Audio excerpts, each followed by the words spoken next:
جب مقامی نمائندے آئینی حلف کی بھی پرواہ نہ کریں، لوگوں سے کیے گئے عہد و پیمان کی بھی پرواہ نہ کریں، رستہ گیروں، لینڈ مافیا، ڈرگ مافیا کی سرپرستی کرنا شروع کریں تو پھر حالات ایسے ہی بنتے ہیں۔ یہ واحد ہمارا ایم ایل اے ہے۔ ایم ایل اے جب بن جاتا ہے تو اس کو وہ تمام علاقے کا ایم ایل اے ہوتا ہے، کسی ایک پارٹی کا ایم ایل اے نہیں ہوتا ہے۔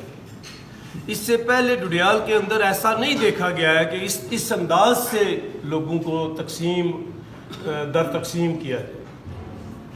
یہ پہلی بار ایسا ہو رہا ہے کہ رسہ گیروں کی ایک پوری ٹیم ہے جس کی سرپرستی ہو رہی ہے، اور پوری انتظامیہ مفلوج کر دی گئی ہے قانون شکنوں کے ہاتھوں، پوری انتظامیہ آج مفروروں کی سرپرستی کرتے ہیں۔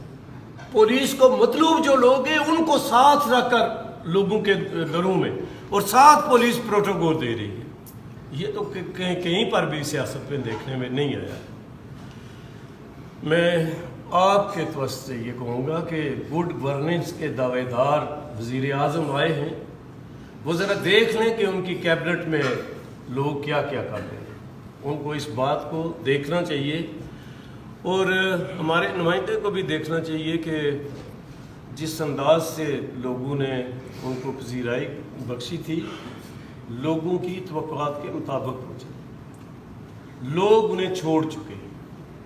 اگر وہ سمجھتے ہیں کہ انہوں نے سال 2 سال درست نکالے ہیں تو لوگ ان کو چھوڑ چکے ہیں، انہیں دوبارہ لوگوں کے پاس آ جانا چاہیے۔ سڑکوں کا وزیر ہو، پورے آزاد کشمیر کی سڑکوں کی تعمیر کی ذمہ داری اور سب سے زیادہ بجٹ سڑکوں کا یہ ہماری جو وزارت ڈڈیال والوں کو ملی ہوئی تھی اس کے لیے 15 ارب کے قریب روپیہ مختص کرتے ہیں، اور خود ڈڈیال میں جو سڑکیں بن رہی ہیں اگر ان کا معیار دیکھیں تو پورے آزاد کشمیر کی سڑکوں کا کیا حال ہوگا۔ خود ہمارے منسٹر صاحب کے دور میں جو سڑکیں بنی ہیں،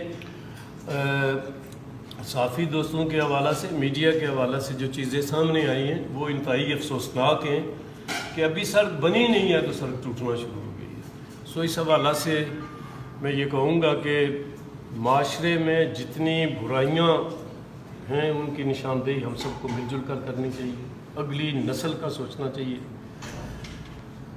جس انداز سے آج اندرال کے لوگوں نے مجھے عزت دی ہے، میرے دور کو یاد کر رہے ہیں، میں یہ سمجھتا ہوں کہ اللہ تعالیٰ مجھے ایک بار پھر موقع دے گا۔ آنے والا دور بھی مجھے پیپلز پارٹی کا نظر آ رہا ہے۔ جب ہمیں 11 سے 16 تک مینڈیٹ ملا تھا تو ہم نے کوشش کی تھی کہ آزاد کشمیر کو ایجوکیشن سٹی میں تبدیل کریں۔ ہم نے یہاں کالجز دیے، یونیورسٹیز دی، میڈیکل کالجز دیے، ایک ایسا ماحول ہم نے بنایا کہ ہماری آنے والی جو نسل ہے، ہماری بچیاں اور بچے یہاں سے زیور تعلیم سے آراستہ ہو کر چاہے اس ملک میں رہتے ہیں تو معاشرے کا ایک کارآمد حصہ بنے، چاہے دوسری دنیا میں جاتے ہیں تو اس میں بھی وہ ایک عزت سے اپنے روزی روٹی کا بندوبست کر سکیں۔ اللہ نے موقع دیا تو قانون کی حکمرانی کے لیے، تعلیم میں ایک انقلاب برپا کرنے کے لیے اور لوگوں میں بھائی چارے کو فروغ دینے کے لیے انشاءاللہ العزیز ایک عظیم و شان جدوجہد کی بنیاد رکھوں گا۔